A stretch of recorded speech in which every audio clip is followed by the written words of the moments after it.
No matter if points are gained or points are lost, there will be much to discuss. For analysis regarding tonight's Winnipeg Jets game, here are Dave Manouk, Ezra Ginsburg, and your host, Drew Mandel. The Illegal Curve post-game show starts now. Good evening, Winnipeg. Good evening, Manitoba. For all those joining us live this evening on our YouTube channel and all of our social media platforms, we say good evening, universe, and welcome to the Illegal Curve post-game show with Dave Manouk. With Ezra Ginsburg, I'm your host, Drew Mandel, here to talk about the Winnipeg Jets' dominant victory over the Colorado Avalanche, a 6-2 win for the Jets in one of their most complete efforts of the season, just absolutely taking their Central Division rival to the woodshed in downtown Winnipeg, controlling the game from start to finish and culminating in that victory. Very impressive win for the Jets tonight. We'll get into it all tonight on the Illegal Curve post-game show. Gentlemen, it's been about, about 10 hours since we last got together. The strangest thing, Spency is on my driveway tailgating. I had no idea that he was going to be there, but he made dinner for the entire family. He fed us breakfast earlier this morning at Farmery Brewery when we did the show live on location, and now he fed my entire family dinner as well. Nice to see both you guys tonight after that Jets victory.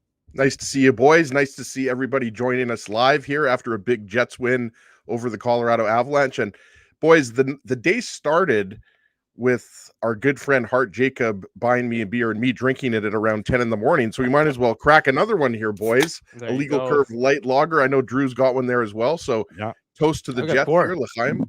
It's 10 a.m. It's 10 a.m. somewhere, right? As you can keep drinking it. That's the new magic hour. It's 10 a.m.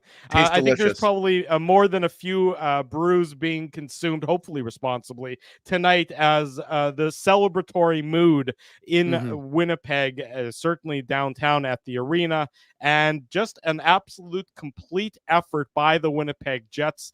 And the Jets are undefeated, boys, when we do a show at Farmery and Spency's cooking pancakes, sausages, and bacon. I don't know if you guys knew that, but yes. So you mentioned it earlier, Drew, but yeah, shout out to Spency, who's a well-known personality for people that watch this show. But I mean, he brought his flat top grill. He was cooking. It was amazing. And, obviously thanks to the good folks at Farmery for hosting us. I think it goes without saying, boys, that we're going to be doing another show there in the not so distant future. But yes, Drew, let's talk about this win, because I mean, are the Jets ever going to lose again? Like, they just keep winning. With the exception of that San Jose game, but like, it's unbelievable. They made it look easy tonight, boys. They're doing a lot of winning. They're doing a lot of winning, as he said, but more importantly, in the post Kyle Connor era. Yeah. If I would have told you guys the Jets would score 11 goals. Dave, 11. I know. Don't shortchange them. When I originally was writing the tweet, it had 10, but then they added the 6th goal. So it's 11 goals in 2 games. One of those games against the LA Kings, not exactly a team that gives up a lot of goals. Yeah, it's a different story a little bit, but 11 goals since Kyle Connor has left the building. And obviously you're not going to minimize the impact of losing the top scorer on this team. But we did say it would need to become more of a committee. And, to me, right from the puck drop, Gabriel Velarde was buzzing, absolutely buzzing. And I thought, my personal opinion, again, I was in the building for 2 periods, home for 1.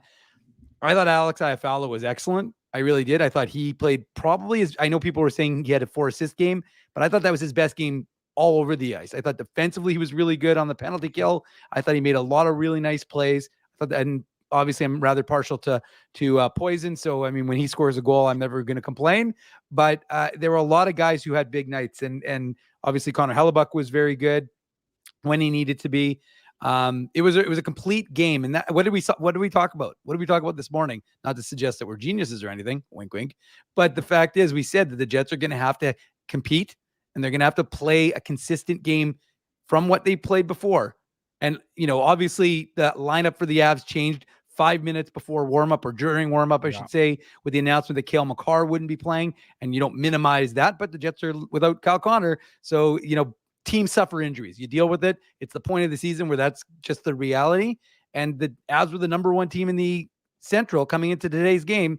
They no longer are. It's the Jets temporarily, because Dallas is in action right now. Yeah, And Dallas, if you- St. Louis, we'll keep an eye on throughout this post-game show as well. And you mentioned that, Dave, that the good news for the Winnipeg Jets started before the game, before puck drop, with the unexpected announcement that Cale Makar was out of the lineup with a lower body injury. And the Avalanche really, to my mind, they played like a team that was, sort of hanging their heads from the start. Without Makar in their lineup, as if they can't win without Cale Makar, which of course is nonsense because they're still riddled with talent, but they just looked defeated almost from puck drop. The Jets controlled that play, and really, I thought they played a little bit of bully ball against the Colorado Avalanche tonight, being more physical, and really, there were 3 times in that first period where I counted that the Jets, one by Lowry, one by DeMello, and one by Brendan Dillon, where they laid a body check that resulted in Avalanche players being on their rear end. I thought the Jets just were more physical and controlled the play that way. Yeah, absolutely. You mentioned control the play. Like the first period, I thought the Jets were the better team, but it wasn't. I mean, there weren't a lot of shots. Like it was a low event first period. There weren't a lot of shots in this game, and it was kind of, I don't know. I mean, you mentioned the physicality. I mean, this game was a little bit weird in the sense that it was played at even strength for the most part. And the Avalanche, look, if you take Nathan McKinnon, Mikko Rantanen, and Valerie Nichushkin off this team, it's a bad team. Yeah. And we talked about this a little bit this morning. And yes, they're obviously still missing Gabe Landeskog, and they're missing Samuel Girard. And we already talked about Cale Makar, arguably the best defenseman in the league. But I mean, the forward depth has to be a big concern for Jared Bednar and Joe Sakic and the entire Avs organization, right? Like the Jets at points in this game made the Avalanche look pretty silly, right? And I just think they couldn't really get much going. You saw Caleb Jones break his stick there. And obviously with Cale Makar going down, you had Sam Malinsky jumping up to the second pair with Bowen Byram, and then Caleb Jones was on the third pair with Jack Johnson. And aside from the goal boys, I thought Jack Johnson was probably their best defenseman. Like, you could look at it 2 ways. You could look at it like, the Jets were that good at shutting them down. And what really stood out to me in stylistically is the Jets just don't, they just don't give teams a lot of space. They did not give the Avalanche a lot of time and space. And the Avalanche had the puck in the Jet zone for the, almost the last 5 or 6 minutes of that game. But for the most part, it was just Nathan McKinnon skating the puck. Exactly. Outside. So the Jets really played well defensively tonight. I thought, Dave mentioned Alex Iafallo, who obviously gets his first goal in a really long time. First goal in 18, I think, Dave, or first goal in 19, right? And Mike McIntyre, got to give him credit. Our good friend of the show mentioned this. All the goals that were scored tonight were pickups that until the Ehlers goal. So and the first 5, Ezzy, with all due respect to Mike, I tweeted that first. Mike was secondary. Just saying. Yeah, we like to give Mike credit more than you. Fair enough. Exactly, Dave. I give you credit every single day. I don't give Mike credit every single day, but I'll go back and I'll like it. I'll retweet it. I'll do all that stuff. That's all I'm asking. But it was a very impressive game. And look, I think, we talked about, the goaltending was not good tonight. And I don't think you're necessarily going to, hang the loss on the goaltending. But I think, the Jets were the better team. I mean, this isn't one area that you would point to that said, the reason why Colorado lost. It's not, Colorado didn't lose this game. The Jets won this game because they were better than the Avs in every aspect of tonight's game. They controlled the pace of play. Except faceoffs. I'm just bugging you. I'm bugging you. I'm just bugging you. Fine. You want to win something, you win something there. Yes, they won 59% of the draws compared to the Jets' 41%. But, I know you're being tongue-in-cheek there. The Jets controlled this game. I'm actually being beer-in-cheek. Or tongue in beer. That works as well. Beer in mouth at the very least. The Jets controlled this game top to bottom. They were the more physical team. They were the team that had better attention to detail. They were the team that wanted Josh Manson more. Can we give Josh Manson credit for that hit on Adam Lowry though? That was a big hit. You're right. That was an old school rock'em sock'em hit. Yeah.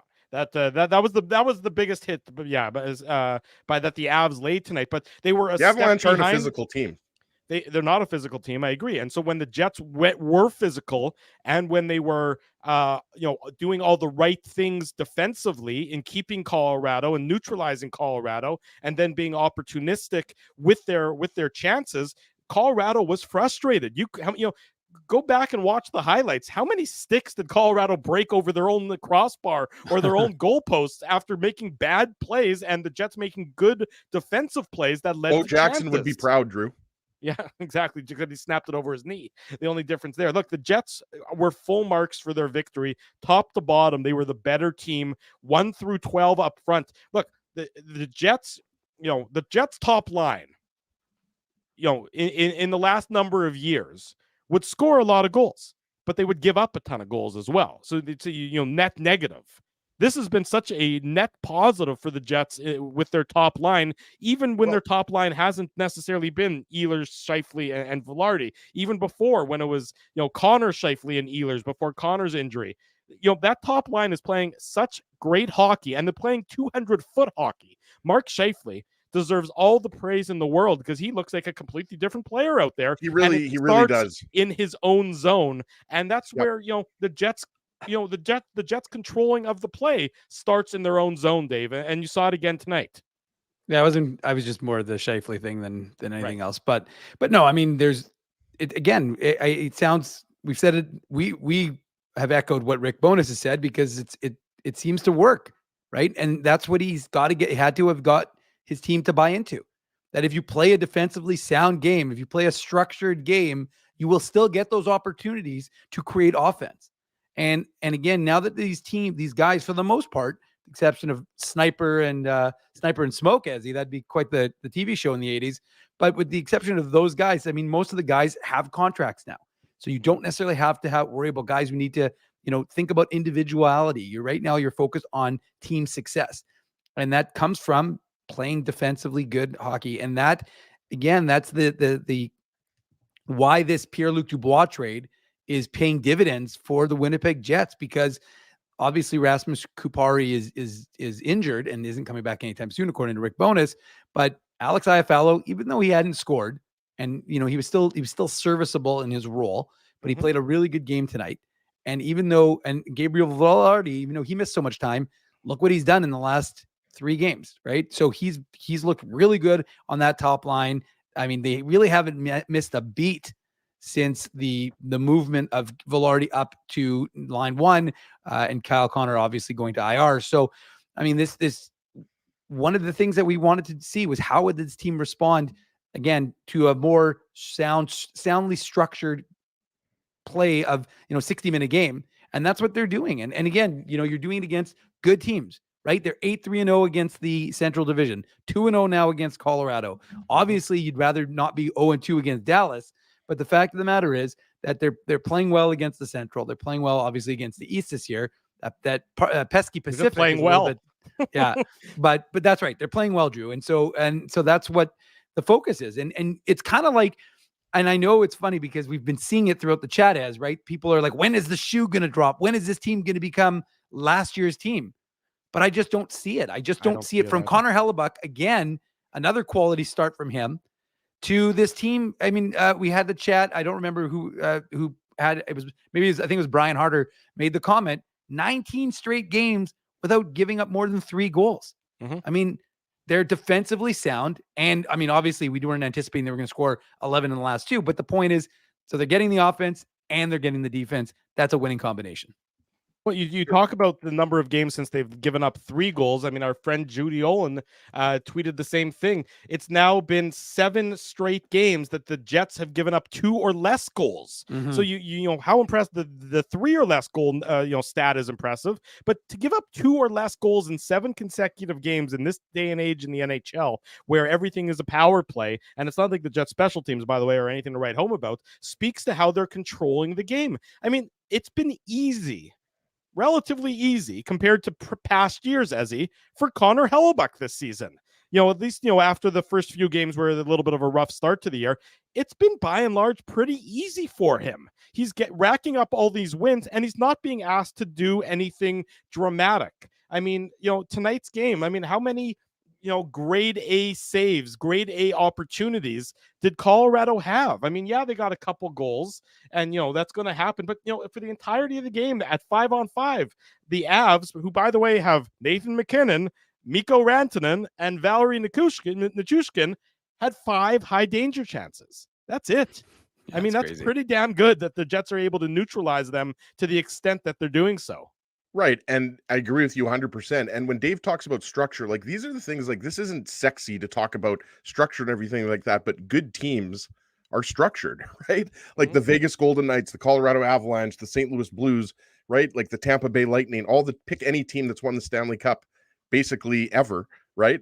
And they're like, these are New Jersey Devils in the late 90s, early 2000s type of numbers. Obviously, hockey has changed a lot since then, but you watch like this game tonight, and you saw this in the second and third periods against the LA Kings, second and third period against the LA Kings, right? Like the defensemen are just in good position. The forwards, you got the back pressure. Everybody is going, like everyone on the Jets just seems to be where they are supposed to be.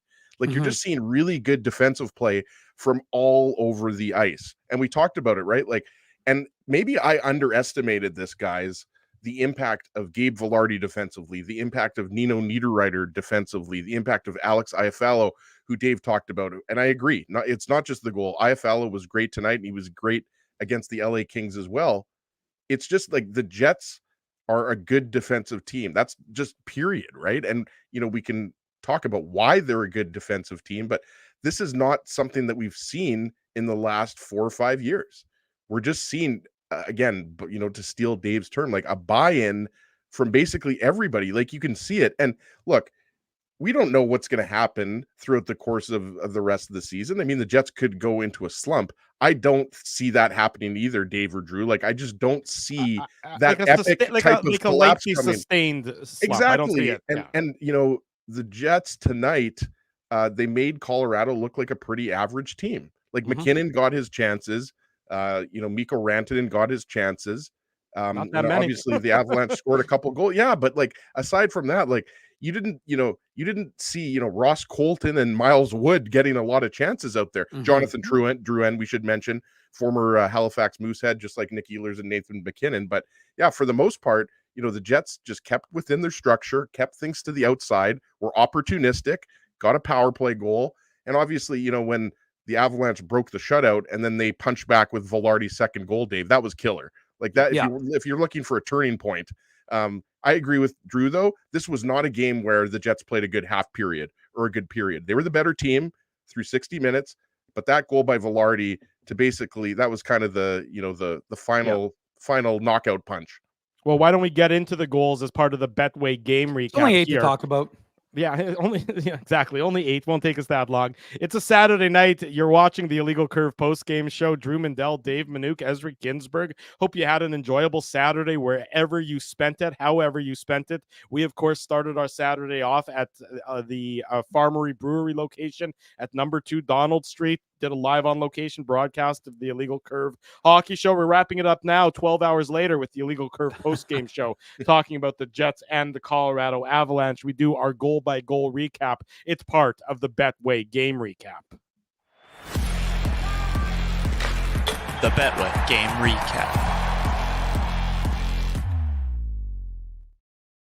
And the Betway game recap is brought to you by our friends at Betway, the most trusted voice in sports betting, both in Canada and all around the world. Betway is the sports betting app that puts you, the customer, at the forefront with a large selection of betting options in sports, as well as strong promotions and fair odds. What are you waiting for? Head on over to Betway and bet your way. Must be 19 years or older to play. Please play responsibly. Hope you bet on my University of Kentucky Wildcats. They were the underdog this afternoon against the North Carolina Tar Heels, but the young Kentucky Wildcats did pull off the victory, so I have to give them a bit of a shout out. This is Wildcats lunch? Of course they did, Drew, because Kentucky rules. There you go. Thank you, Ezzy. That's what I'm saying that specifically in case Laura's watching. She's not watching. I can promise you that. She's putting the kids to bed. But I appreciate you saying that nonetheless. So you're allowed back, at least on our property, for the next couple minutes at most. The Jets open the scoring.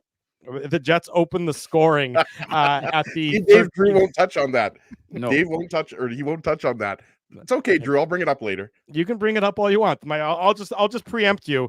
My wife and I built a new bed. Ezzy finds that to be the most amazing thing in the world. But yes, that's how we spent part of our Saturday afternoon. Is we had to do a home improvement project, and it was building a new bed that we successfully. Drew knows how to use an Allen key, folks. Well, we did use the Allen key. Let me get you that. The Allen key got a lot of use. Let me tell you. Anyways, the Jets. That bed's probably going to get a lot of use too, as well, Adrian. Not touching that one at all, Mr. Ginsburg. Not for 1 second.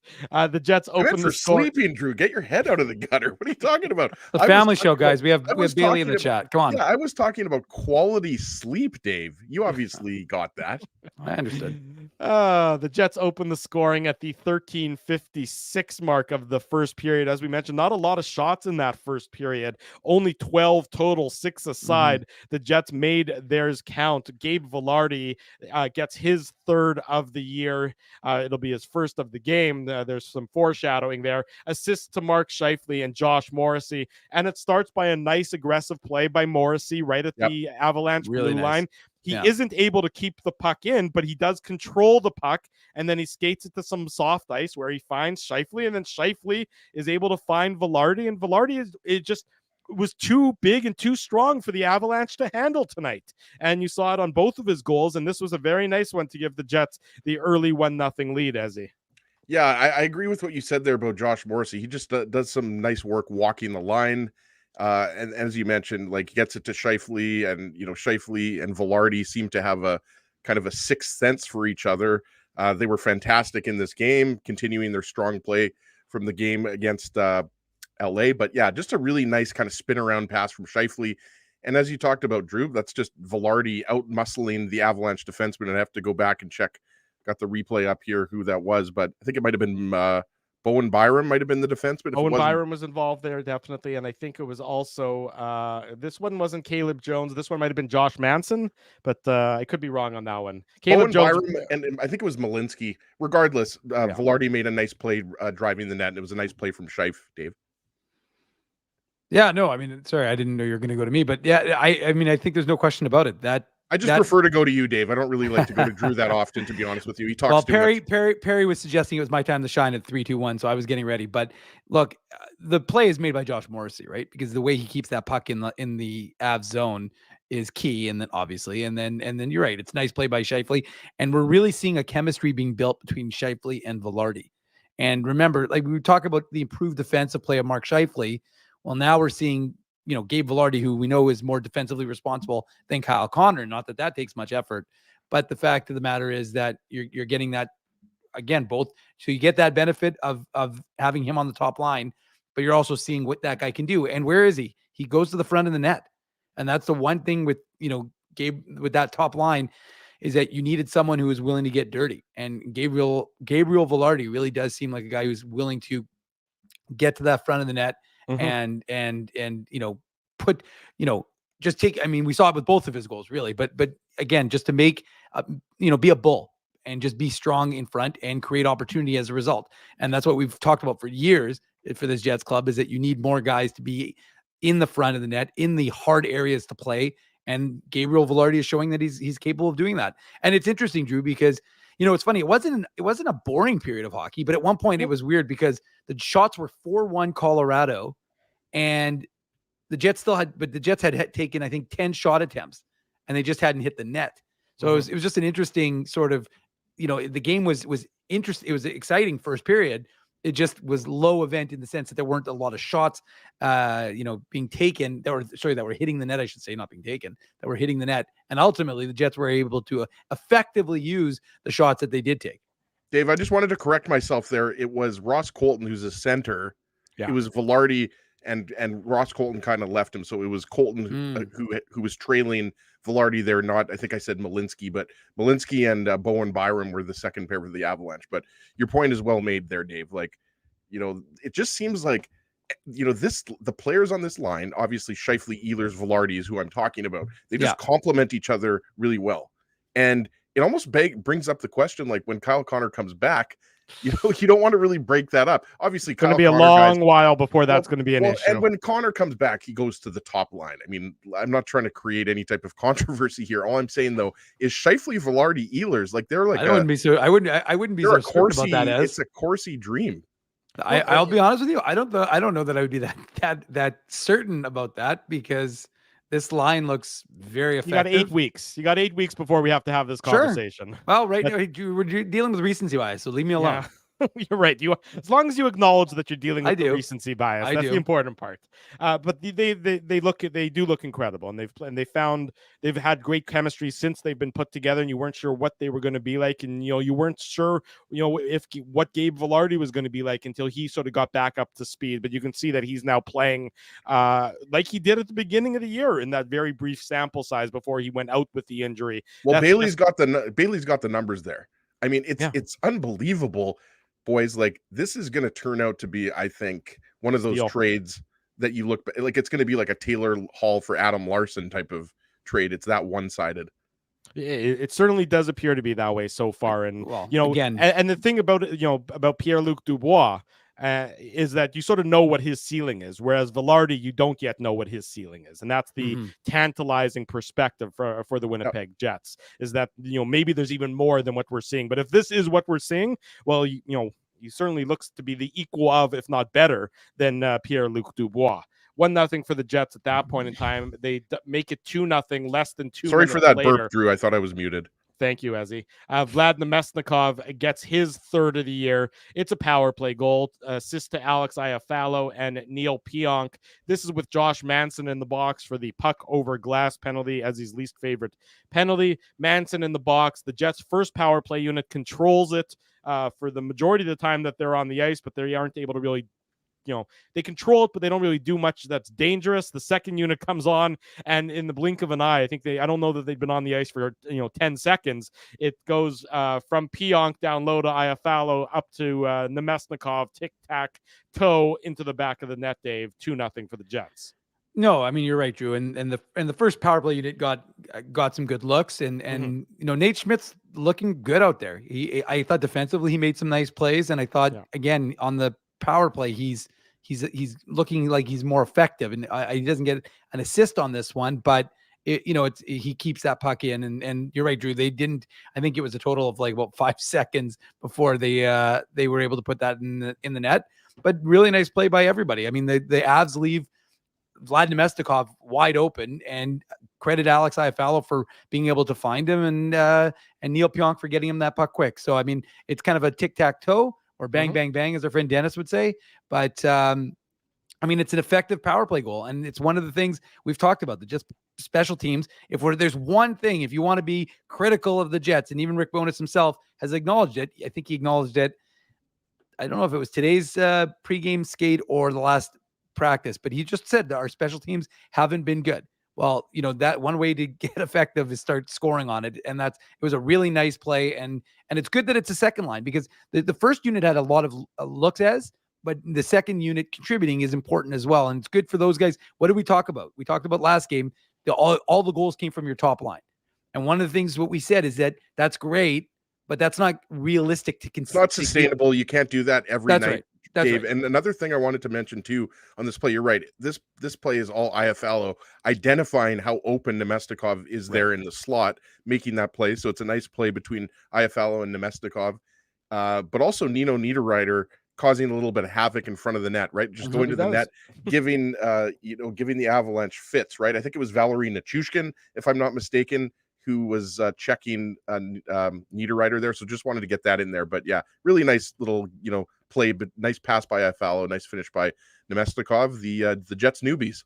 Yeah, and a very nice first period for the Jets. It's 2-0 after 20 minutes. Good evening, everyone. You are watching the Illegal Curve post-game show. We're in the midst of the Betway game recap. Dave Minuk is in the top right, Ezra Ginsburg in the bottom middle. I'm your host, Drew Mandel. Jets win 6-2 tonight. Nice to see so many of you joining us. If you haven't already done so, smash the like button and subscribe to the YouTube channel, because we do this after each and every Winnipeg Jets game, which means we'll do it again on Monday night. And of course, Saturday morning, 9 a.m., the Illegal Curve hockey show. We've been doing doing that for many years at this point in time. 2-0 for the Jets. They make it 3-0.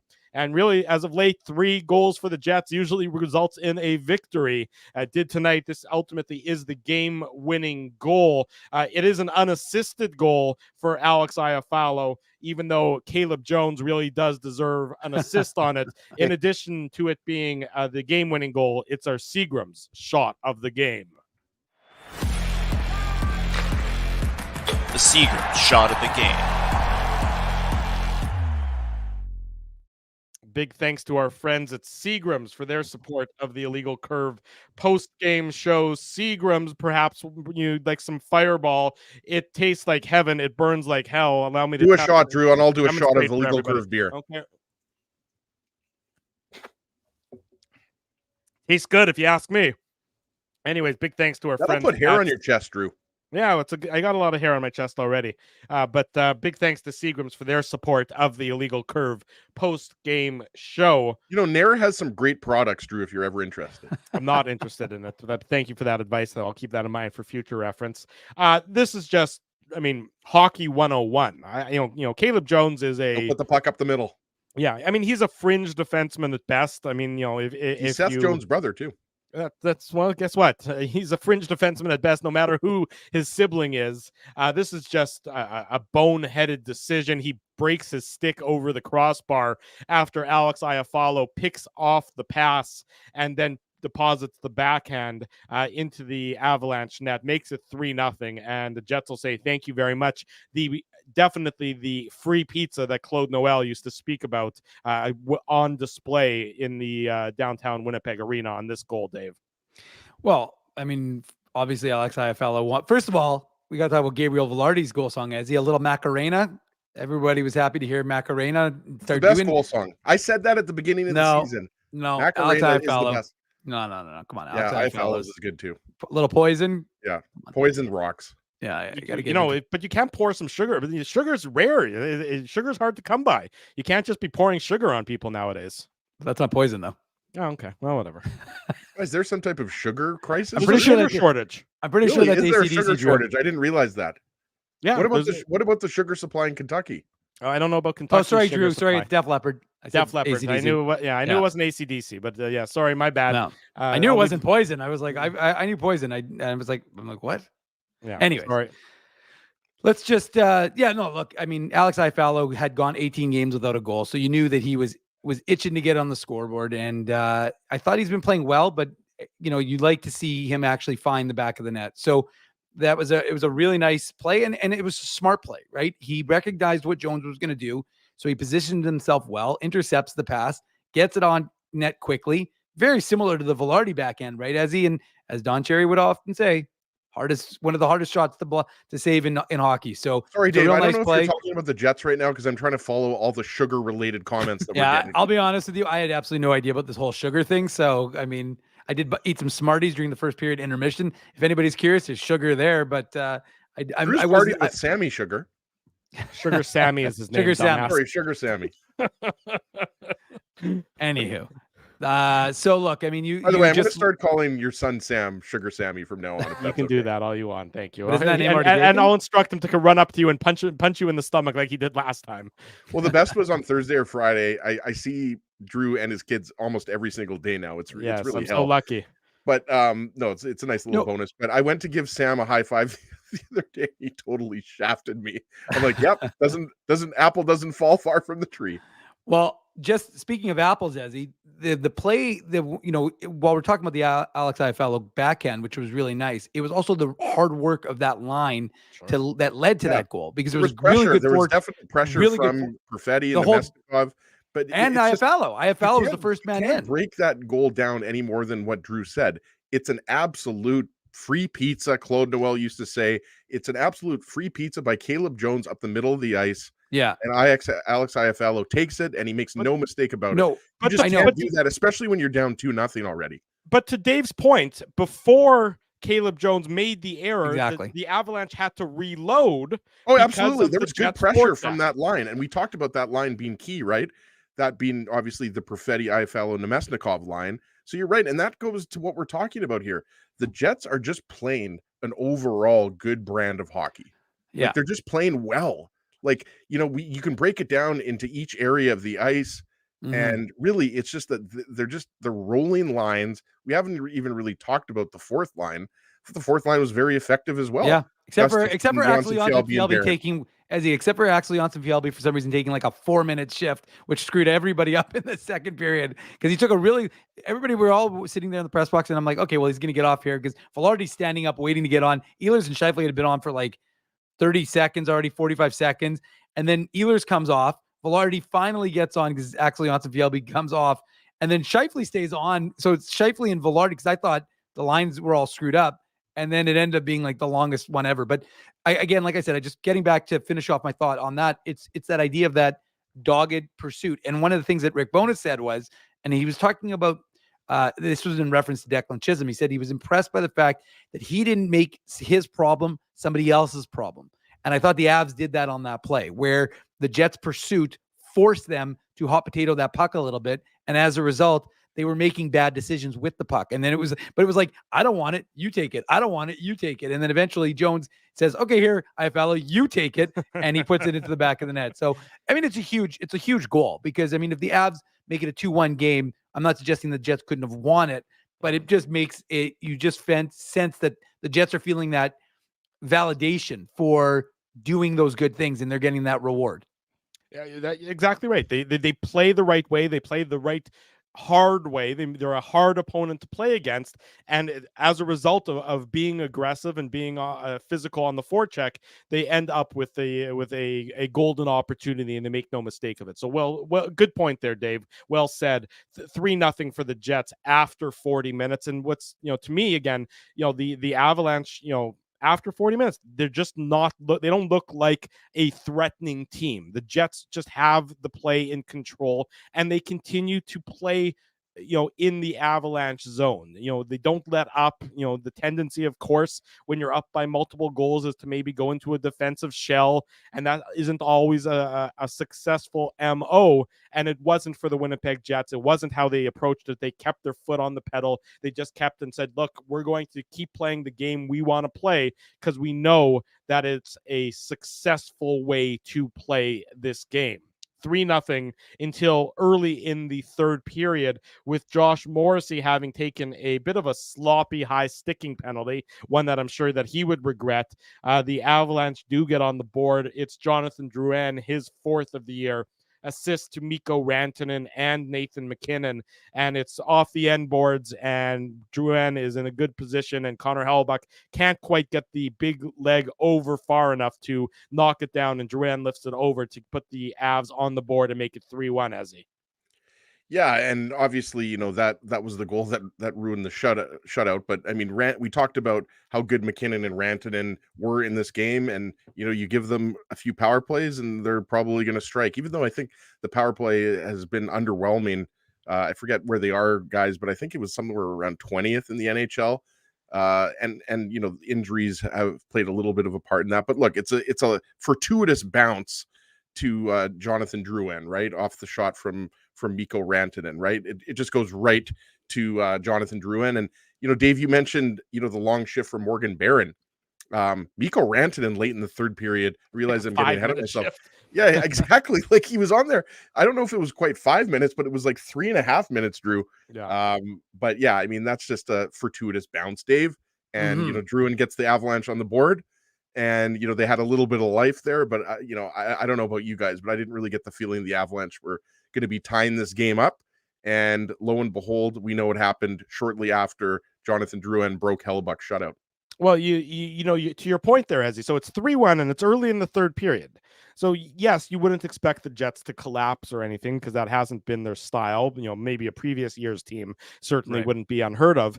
But the Jets, quickly, so the Avs scored at the 2:07 mark. It takes the Jets a minute 33 just to, again, sort of step on the Avalanche throat once and for all in tonight's game. And it's Gabe Vilardi, again, his 2nd of the game, his 4th of the year, assist to Ehlers and Josh Morrissey. And he's just too big and too strong for the Mhm. Avalanche to handle in front of the net. He's just, I'm going to win this puck battle. And Josh Manson, I believe, was the defender who was on the wrong side of him. And he just said, okay, you're gonna play this poorly defensively. I'll take advantage of the loose puck and I will deposit it behind your goaltender. And thank you very much. I'll make it 4-1, and it's basically all done except for the whatever final story needs to be written at that point, Dave. Yeah, I mean, as you mentioned this earlier in the show, but I mean that's a minute 33 after you just gave up a goal which could have given your opponent some life. Right. You basically seal the deal, because Connor Hellebuck, as good as Colorado can be, Connor Hellebuck isn't giving up 3 goals. He's not giving up one more goal. Or he gave up one more goal, sorry. Yeah. But he's not giving up 2 more goals. We know that, because the Jets do not give up more than 3. So, I mean, it's just a nice play all around. And again, the amazing part to me is it's just the tenaciousness of the Jets. I mean, you've got essentially 5 Avs around Velarde, but they're aggressive and they're quick. And that what it was one of the things we talked about before. The Jets were taking too long. This time they didn't do that. It was the opposite. Scheifele off his stick immediately to Morrissey. Morrissey off his stick right away. I think Ehlers is the one who pushes it forward to Velarde, gets it towards the front of the net, and then he does what he does, which is be big and strong and put it in there and deposit into the open net. But again, like I said, it's just the quick decision making you like to see. And again, Ehlers gets the primary assist there, boys, but you like to see that. That's a hard play for him to kind of get aggressively into the, amongst 2 or 3 guys, get that the loose puck, and get it over to where Velarde is. So a nice play all around by that line. And again, great way to answer to really kill any momentum that the Avs could have created. Yeah, and exactly. I just wanted to mention one thing too, right? Like, I agree with you. It's a great effort by Ehlers. The point shot for Morrissey, I'm not sure if you mentioned this, Drew. I apologize. I was watching the replay here. I'm not being a very good analyst, but the shot from Morrissey hits Manson. Yeah. Right? It hits his pads, his shin pads. Yeah. And Ehlers, pursues the puck and puts it on net. He's falling. And it's Josh Manson who's covering Gabe Velarde. Josh Manson's a big boy. Mm-hmm. Gabe Velarde's also a big boy. So, like, that's the thing here. Bowen Byram and Josh Manson are 2 of the Avs' best defensemen. Like, these are good players. And Dave's right. Like, that's what you like to see. You allow a goal and you have a 2-goal lead. So it's not like you're just happy to protect a 2-goal lead. What do? You go back down the ice, and Scheifele causes Byram to chase him. So I love the work that Scheifele does. They had a lot of good pressure in the Avs zone there. It's just like this again. I know I keep saying this, but the Jets are just playing good hockey right now. Like, really, like, we've covered this team for 13 years now, and there have been lots of bad stretches of hockey, especially over the last few years. But you just look at the Jets, and they just seem to be not letting a goal bother them. They just play the same way throughout the game. And yeah, you're right, Dave. You mentioned this earlier. They're not a perfect team. The special teams definitely need some work. There's always things that you can improve. It's not like they're a flawless team. That's not what we're saying. But a really impressive response after the Avalanche finally put a goal on the board, and led by Gabe Velarde, who just followed up arguably the best game of his NHL career against the Kings with another just great game against the Avs. Absolutely. 4-1 at this point in time for the Winnipeg Jets, 3 minutes and 40 seconds into the third period. And then they make it 5-1, 5 minutes and 8 seconds later. At this point in time, they're just showing off a little bit. Nino Niederreiter, his 8th of the year, assist him to Mesnikov and Mason Appleton. And it's just a very pretty passing play, but it starts with good defensive play in the neutral zone. That's where it all starts. It starts with a proper back check. It starts with forcing a turnover. And then it starts with, you talk about connectivity, and you hear analysts talk about that in the course of the game. This is a great demonstration of connectivity on this one, as the Jets are just moving up as a unit all together, with tremendous passing. And I mean, it goes from Appleton to the Mesnikov, across the ice to Niederreiter, who, very easily could have had the Seagram shot of the game here. If I didn't already give it to Alex Iafallo earlier. We can do more than one. There's no I guess real I rule. could do more than one, but it's, at this point in time, I think we've done it. Okay. It's it just looks like how it's supposed to, where you're coming in waves. And this is a wave of Jets forwards. And you're going to watch the replay on that. And I believe the defender coming back, or not a defender, but the player coming back for the Avalanche on this one. Hang on, let me just double check. I believe it is. Yeah, it's Mika. Yeah, it's Nichushkin. Yeah. Nichushkin, who just it was the Avs top line that was on the ice. Yeah, they just decide to stop skating. Yeah. They just don't skate back. Again, the key. What was the key? The key was good defense. The Jets came and played good defense, and they didn't give the Avs time. So while they themselves didn't use a lot of time to make decisions, they didn't give the Avs the opportunity to make decisions with the puck, because they did have very good, you talk about the back checking, Drew, that's all back checking, right? Mm-hmm. You've got pressure. And so as a result, the Avs cough up the puck. If you look at the play, and I think it's McKinnon who was open on the left side, but it was, if he gets the puck over to McKinnon's got a pretty good shot at a good angle, unobstructed towards Connor Hellebuck. But instead, because they don't make a quick decision, because the Jets don't allow them to, instead, as you've just illustrated, the Jets go the other way, right? Nice play by Brendan Dillon, Appleton and Nemestikov are there, give and go between those two, and then ends off with a real nice play by Nino Niederreiter. So, again, it's just another example in a night or weeks of examples where this Jets club continues to show that by playing effective defense, you can turn those into offensive opportunities, and the reward is a goal. Boys, I've found the word that I've been looking for to describe the way the Jets are playing. Suffocating, right? Like that's what that was. That was suffocating with the back pressure and not giving the Avalanche any time or space. They did that to the Kings in the second and third periods.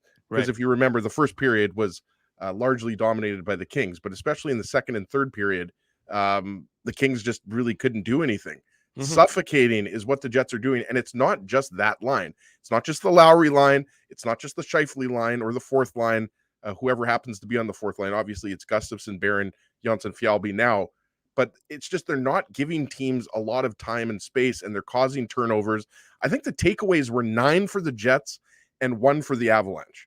So that's a telling stat right there, boys. Yeah, that tells you exactly that they're playing the defense, that their commitment to defense is what it needs to be and what it hasn't been for so many years. It's amazing that this is, the few roster changes have completely changed the way this team plays and their commitment, to the defensive side of the game first and foremost. It's 5-1 at this point for the Winnipeg Jets, so you know that the party is on in downtown Winnipeg.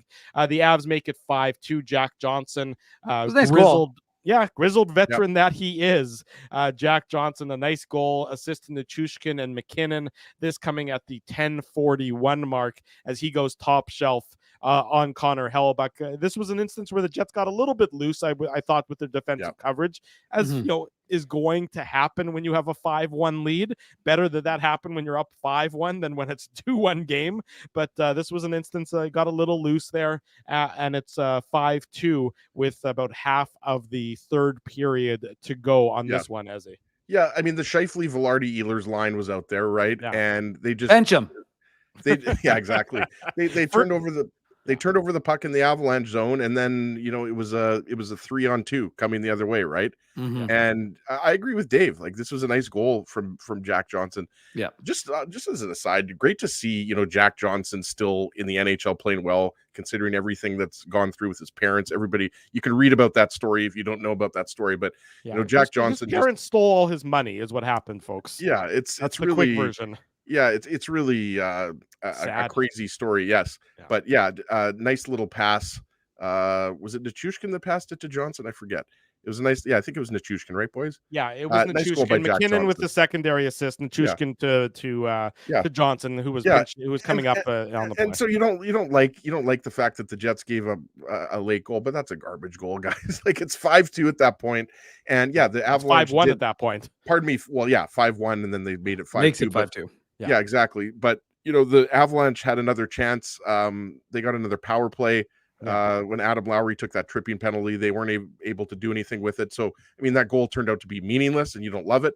But maybe, with the exception of that goal, the Jets played pretty much as good of a home game as you would like to see against a really good Avalanche team.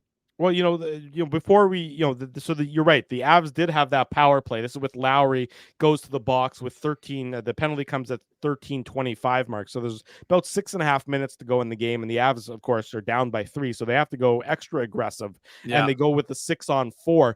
The Jets did a very good job at keeping everything to the outside. They did a very good job at just staying within their lanes, staying, connected. And Colorado, with even having the 2-man advantage, just really weren't able to penetrate the middle of the Jets defense. They had the puck in the Jet zone, Drew, for like a solid 2 or 3 minutes. Right. Yeah. But they just didn't really exactly McKinnon was doing his thing. Rantanen was doing his thing. They were moving the puck around and skating. But most of the shots that got through, Hellebuck saw there weren't a lot of good rebounds or second chances. So I agree. I mean, and they pulled their goalie with like 6.5 minutes left? Yeah, when the power play started, it was 1 minute into the power play. So 1 minute in. Yeah. So they had some good pressure, but I mean, it wasn't exactly, one of the best power plays you've ever seen. No, it certainly wasn't, but the Jets did a good job in just, staying calm and staying, focused on their positioning and everything else. And, that's really been the story of this Jets team as of late, is just how consistent and how steady they've been in all of their approach to the game. And then, of course, Nikolai Ehlers into the empty net wraps it all up. That's his 10th of the year assist to Mark Scheifele. Runes our fun stat, though, Drew. What's the all the goals were scored by guys acquired within the last year.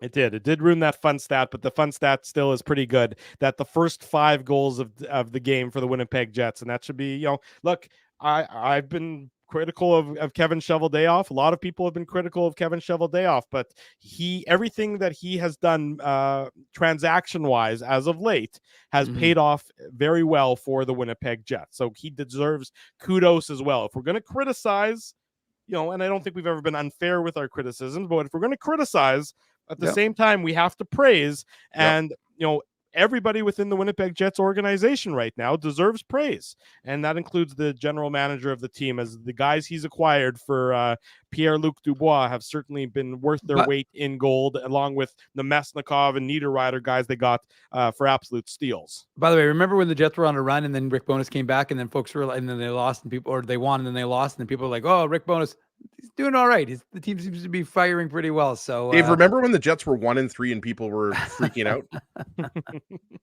You're right about that. But that was also an opportunity for Drew to say, still think the Oilers aren't going to make the playoffs? Well, I'll tell you what, it was actually funny. It was pretty funny. So as he texts me, when was that game going on? Thursday night, when the Oilers and Tampa Bay were playing. And as he texts me and he's like, you were right, the Oilers are going to make the playoffs. They're absolutely dominating Tampa Bay. When you texted me the shots on goal, that was like me putting my king down in chess, Dave. Like that was me being like, yep, you won. Yeah, it was pretty. Hang on. So you texted me that, and you said the shots were 32-12 for Edmonton at that point in time over Tampa Bay. I wasn't watching the game. The Blues won. Family stuff. I believe, if I'm not mistaken, Tampa Bay ended up winning that game 7-4. 7-4. Yeah. Stamkos had like 4 goals. The Ginsburg kiss of death is a remarkable thing to see in action, and that was another one. At least it didn't impact. Todd Richards hasn't been seen since, Drew. Yeah. Just true. Should mention that the Blues did win in overtime over the Dallas Stars. I was watching it. It just ended? Yeah. Okay, so it's in overtime. So Dallas earns a point, so they move up they will be atop the will be. I'm just looking at regulation wins. The Jets will finish the night atop the Central Division. All 3 teams are tied with 38 points.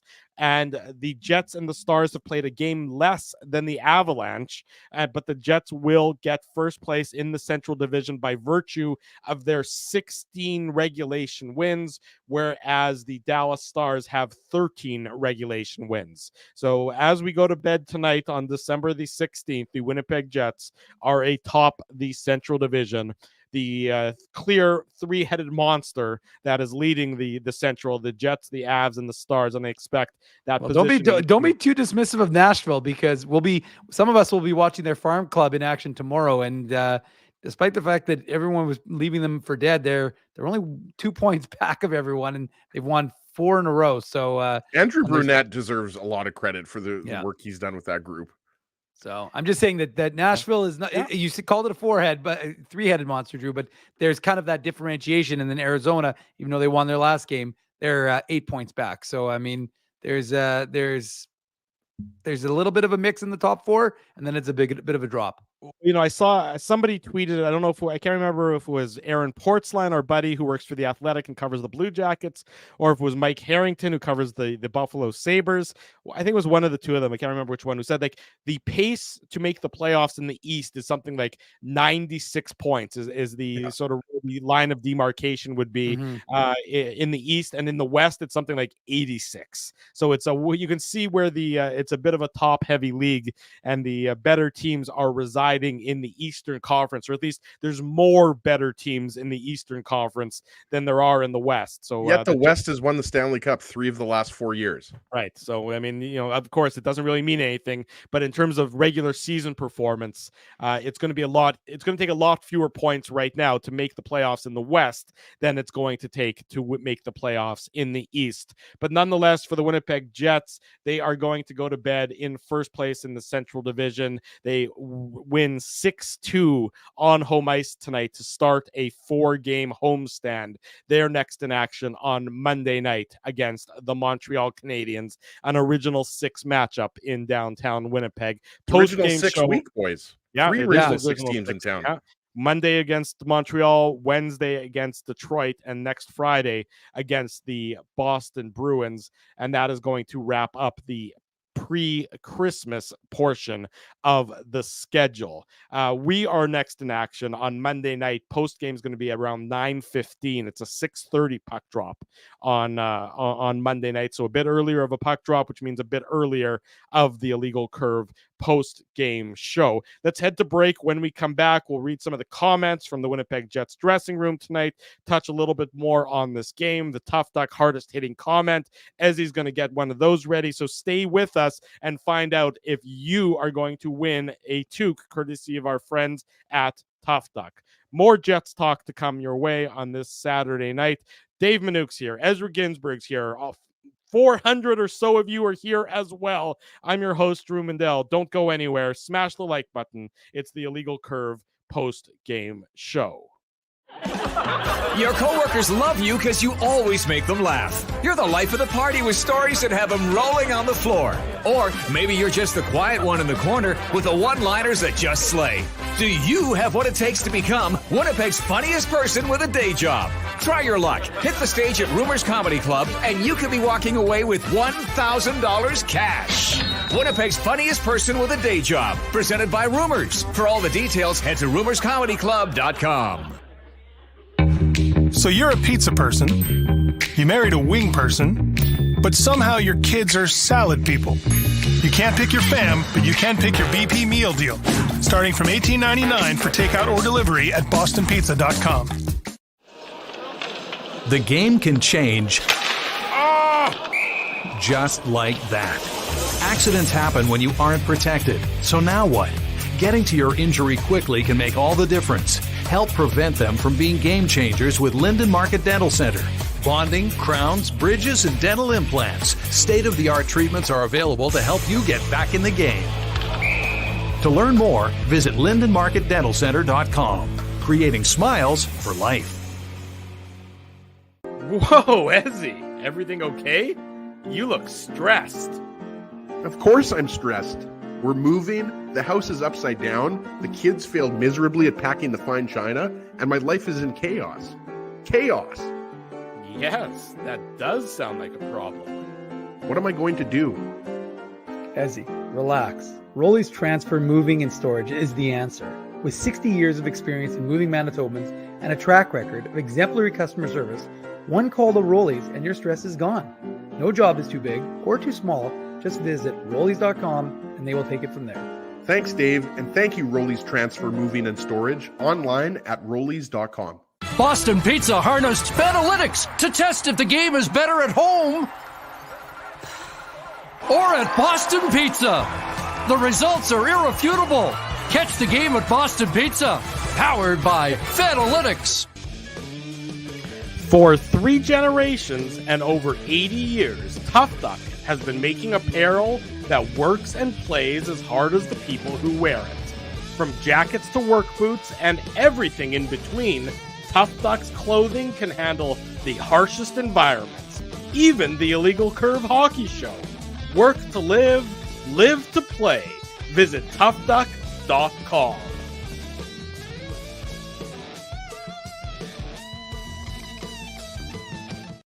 10 minutes before 10 o'clock, welcome back to the Illegal Curve post-game show. Drew Mandel, Dave Manouk, Ezra Ginsburg with you. Our friends at Rumors Restaurant and Comedy Club asked me to give this a little bit of love for the first time ever to celebrate Rumors' 40th year in business. 40 years of bringing Winnipeg the best in stand-up comedy. For the first time ever, Rumors is introducing a season ticket package for $80. You get one Friday show per month from January through October. In July and August, you get 2 Friday shows per month. But if you don't want to use it on a Friday, if you want to come on a Tuesday, Wednesday, Thursday instead, you get 4 tickets. So it's good for 2 tickets to a Friday show, 4 tickets to a Tuesday, Wednesday, or Thursday show. The season ticket package can be purchased through the Rumors website. RumorsComedyClub.com can also, of course, be purchased in person at Rumors as well. So there you go. For the comedy fan in your life, if you're looking for perhaps a Christmas gift or a stocking stuffer, think about season tickets to Rumors for the 2024 calendar year. Big thanks to our friends at Rumors for their continued support of the Illegal Curve post-game show. Want to make mention of some of the post-game comments that have occurred earlier tonight from the Jets dressing room. The first one, courtesy of our friend Murat Atesh. He's the one who's putting these out into the Twitter sphere. This is Rick Bowness paying kudos to General Manager Kevin Cheveldayoff. We just did that as well on this program. I know a lot of people are praising Chevy as of late for some of the moves. Rick Bowness is among those people as well. Listen, all of the depth on the team, it's fantastic. For the most part, the 5-on-5 game was really good because of the depth of the team, because of the moves Chevy made. That's Jets head coach Rick Bowness giving praise to the Jets. Shout out for Chevy there from Bones. I like that. Yeah, well, you know what? It's he deserves it. He deserves it. He got a lot of criticism, and the moves he made, he slow played his hand as he often does, and he slow played it very well so far, at least in who the Jets acquired from the Los Angeles Kings. More from Rick Bowness on the success the Jets have had since the Kyle Connor injury. As we mentioned, 11 goals scored in the 2 games since Connor went down. Well, I guess it's been more than 2 games because the San Jose game as well. But so for the last 2 games, at least without Kyle Connor. Quote, "We're not going to replace Kyle. We're not trying to replace Kyle. What we need from everyone is a commitment to be the best version of themselves every night. And we've been getting that." They certainly have the last couple of nights, the Winnipeg Jets in the win in Los Angeles and the win tonight as well against the Colorado Avalanche.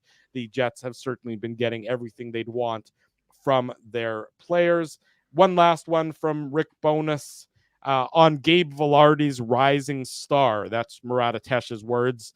Quote, "I love his patience with the puck. He has that sense of when and when not to make the play. He hangs on to it long enough and lets the play develop, then takes advantage of it." There you go. Rick Bowness full of praise for his Winnipeg Jets team, deservingly so, with the 6-2 victory over the Colorado Avalanche tonight, Ezzy. I would just quickly, Sorry, before Dave, as he jumps in, I was just going to say those comments by Rick Bowness, once you're done listening to us, are available on our YouTube channel. So you can go listen in full. They'll be on illegalcurve.com once I get around to doing the recap, which I wasn't able to because there's too much going on. But they'll also be on our YouTube channel. So go check those out once you are done listening to us. And I want to address Rick Bowness's comments. I also want to address, I think it was it Sparky? Somebody was calling me out for my old toque. This isn't that old. I think Seagram's gave us this toque like last year, but yeah, it's Sparky. Was it Sparky? Yeah, I think it was Sparky. Here we go. Hold on. I'll pull that up again. I put up the comment in the first place, but Sparky got beef with me here for my old tooth. I don't think it's that old, but anyway, shout out to Seagrams for hooking us up with this gear. But yeah, I mean, look at Gabe Vilardi. We knew he was going to take a little bit of time after coming back from the injury. But yes, certainly the last 2 games, he's been one of the Jets' best players, if not their best player. And, that line's doing great. And, talking about Kyle Connor, I think, again, got to give Dave M credit here. A lot of people were, freaking out a little bit and saying, call up Jeff Malott, call up big bad Brad Lambert. And, I think we knew better. And I think Chevy and the Jets knew better. They know they have a lot of good forward depth here to withstand a couple months without Kyle Connor. Yeah, it sucks, but that's what good teams do, guys. And that's why I agree with what you said earlier, Drew, about Cale Makar. The Avalanche aren't going to use Cale Makar's absence as an excuse here. They were beat. The Jets were the better team tonight. Maybe next time these 2 teams meet, the Avalanche will be the better team. But you can't, Cale Makar is, arguably the Norris favorite right now. But you've also got a lot of other good players on that team, right? The Avalanche won the Stanley Cup a couple of years ago. Let's not forget, right?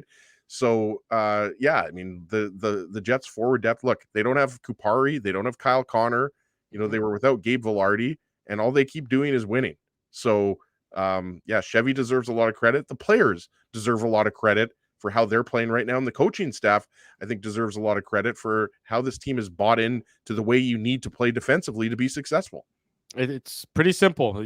It is pretty simple some ways. It starts in your own zone and it goes from there. And the Jets certainly have been I am the simple son, Drew. So you said it, not me there, simple son. Simple son, do you have a Tough Duck hardest hitting comment for tonight? I do. We're going to give it to... Let me just play get the intro. Yeah. Oh, yeah. The Tough Duck hardest hitting comment.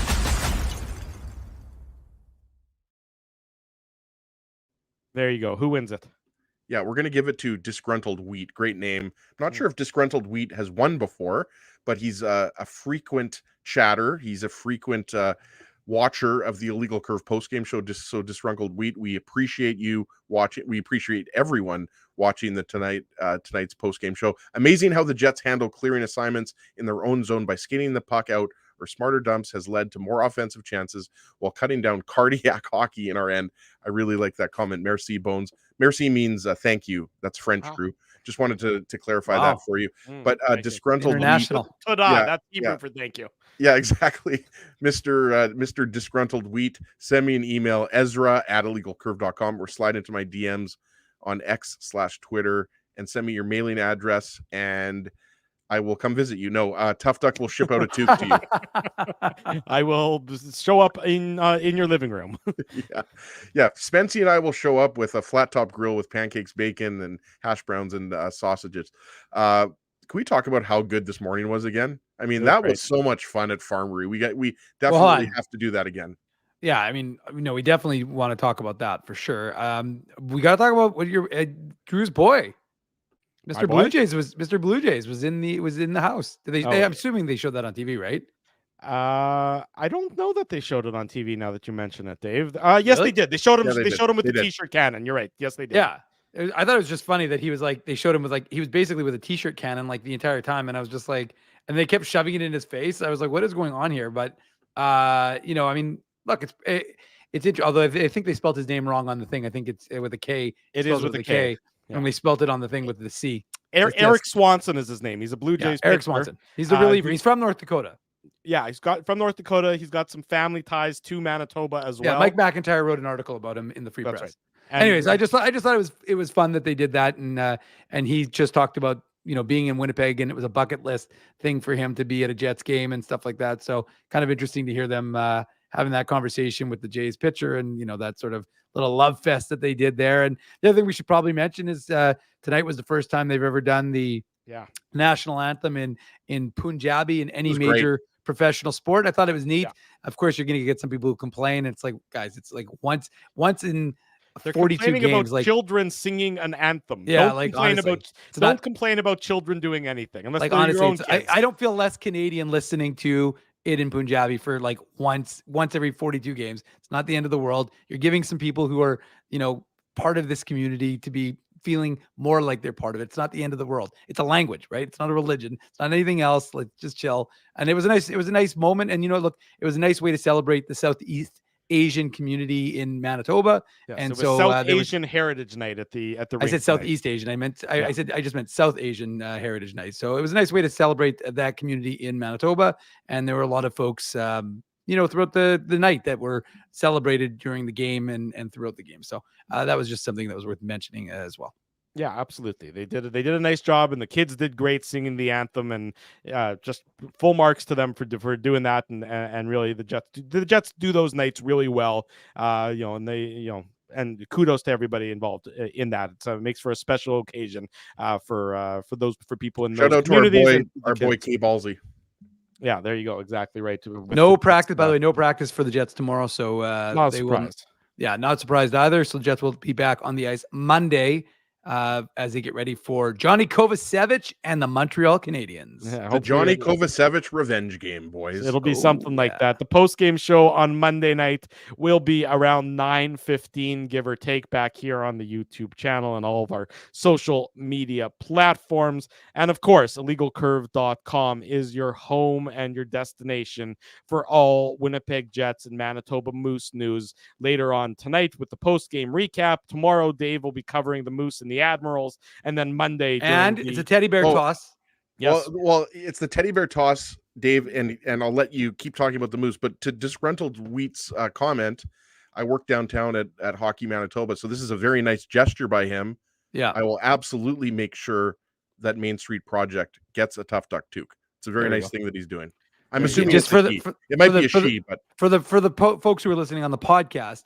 Yeah, Disgruntled Wheat, once he or she realized that they had won, wheat can be whatever, said if it's at all possible, it's going to get cold out there and people at Main Street Project need warmth quite bad. Any chance to donate the toque to Main Street Project. So that's really nice of you, Disgruntled Wheat, and Ezzy will make sure that takes place. It has been one hell of a day for us here. And whoa, beep, beep, beep. I wasn't finished. You thought you could disconnect me from a Moose thought? No, I'm just kidding. I got nothing. We'll talk about the Moose tomorrow. Okay. We won't talk about the Moose tomorrow. I will talk about You'll cover the Moose tomorrow. But if you're going to the Moose game, bring a teddy bear. Bring that's all teddy bear toss. Yeah. That's all I was going to say is make sure Disgruntled Wheat is a he. But no, I was just going to say, like, if you can bring a teddy bear to the Moose game, it's for a good cause. I believe Christmas cheerboard. But it's really nice. They do it during the intermission. A lot of AHL teams will do it right when the first goal happens, or the junior teams. But the Moose do it. It doesn't kill the flow of the game, so they'll do it during the first They used to do it during the game, but now they'll do it during the first intermission. A lot of fun, and so we'll hopefully see you there tomorrow. I will be there not with bells on, but I'll be there. And Dave, you're going to be in Autograph Alley as well. No, but I do realize I have a conflict. Speaking of the Moose, that I'm going to have, and unfortunately I committed to doing some color for the Moose at the end of the month. And I realized because of the way the schedule works that there's that wild game, the 30th or the 31st. Yeah. And I don't think either of you guys or Drew, you might be part of that one. I'm not sure, but Ezzy, I know is for sure not. So I'll be out of the country. Drew, we might see Dave for the first time ever do color for the Moose while he's simultaneously doing a post-game show. Like at the same time, he's going to be talking about, like, he won't finish his thoughts. He'll just analyze the Jets game and then he'll analyze the Moose game. It might be the first time it's ever been done in sports media history, but I think Dave Manu could do it. He's a multitasking expert. As good as I am, hold on. Although I do have to give, we have to give the people what they want, and otherwise this show doesn't work. Don't. Put on your antlers. It's time for the Minute Moose Minute on the Illegal Curve Hockey Show. Nothing happened with the Moose. Doesn't matter. I'm a man of the people. Yeah, the voice of Fire said, "How has this been a Moose Minute without the Moose Minute?" Any time is good for a Minute Moose Minute. You don't have to have anything to talk about. You could just hit that bumper and let Dave M talk about the Moose any day of the week. Anyway, so I just realized that today, though. I was like, "Ooh, I got a bit of a conflict." I agreed to do color, and I'm supposed to be doing this post-game show, potentially solo. So that might be a bit of an issue. So I will unfortunately be letting Daniel know that tomorrow. I don't think that I'll be on the color for that one, but I'll see. I'm sure I'll be doing Moose colors soon enough. You'll multitask your way out of this problem. I could do like certain things I can do, but I don't think I can do that.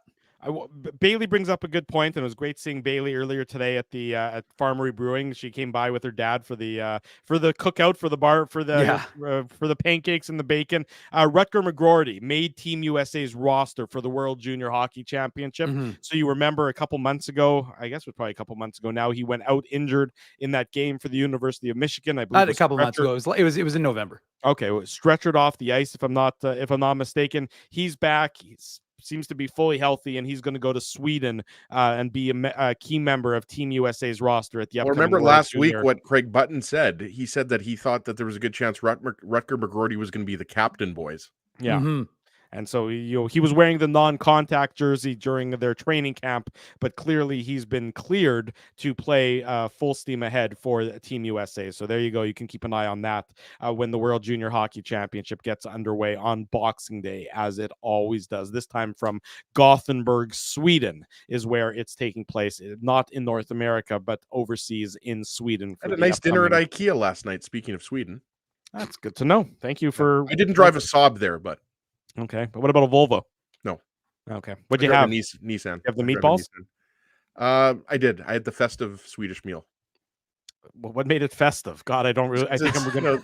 Well, you fell right into that trap. It's that time of year, right? Like it's it's fries and mashed potatoes, and actually, no, that's not true. I had fish and chips. Wow, Bailey, by the way, is going to cheer for the U.S. over Canada. So hang on. Not only did you not have, you didn't even have you had nothing festive, and you didn't have any meatballs. No, you had fish and chips. I take my kids there once every couple of weeks. Like when Naomi has a meeting or something, I take them to IKEA because it's great. We do a little walk around, and it's reasonably priced. Yeah, you take a nap in one of the beds that are on display. No question. Exactly. No question. Yeah, takes off all his clothes, too, which is very uncomfortable. He jumps into the shower. The shower doesn't work. He's just standing there. The worst part, Drew, is when he uses the toilet.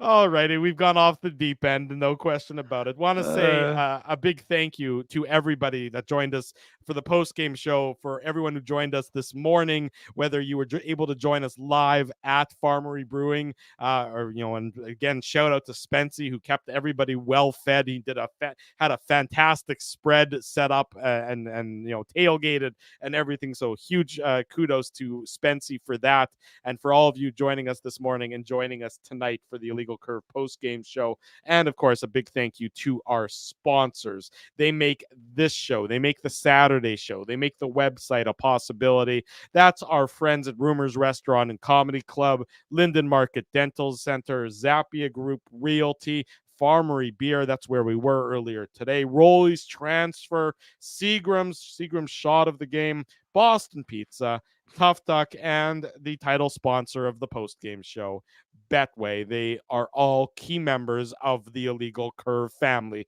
just like all of you are as well. Monday night, 9:15, that's the post-game show after the Jets and the Habs. IllegalCurve.com is your destination. Smash the like button, subscribe to the YouTube channel, leave us feedback here, leave us feedback on iTunes, leave us feedback on Google Podcasts, leave us feedback everywhere, and we always appreciate hearing what you have to say about these fine programs. Have a great rest of your weekend, everyone. Be safe. We'll see you Monday night. For Dave Manouk, for Ezra Drew, Ginsburg. if anybody wants Moose tickets, 2 more. I got them back I had given them all away. Sorry, Drew. But we've got 2 more Moose tickets. So if anybody wants to go to the Moose game, wow. I've got 2 Moose tickets. Just like that, the ticket machine is back on, Dave. I forgot to say, I just hit me because I offered them to someone else, but just before Drew cuts us off, hold on, I'll do the Manouk bumper again. But no, two Moose tickets for tomorrow's game, 2 p.m. If you want to go in the IC zone, hit me up, Dave at Illegal Curve or IC Dave. There you go. So send Dave a message and you can go to tomorrow afternoon's Moose Admirals game, but bring that teddy bear for the Christmas cheerboard. For Dave Manouk, for Ezra Ginsburg, I'm your host, Drew Mindell. Thanks everyone for joining us until Monday night at around 9:15. We wish you good night and good luck. And thanks for watching the Illegal Curve post-game show.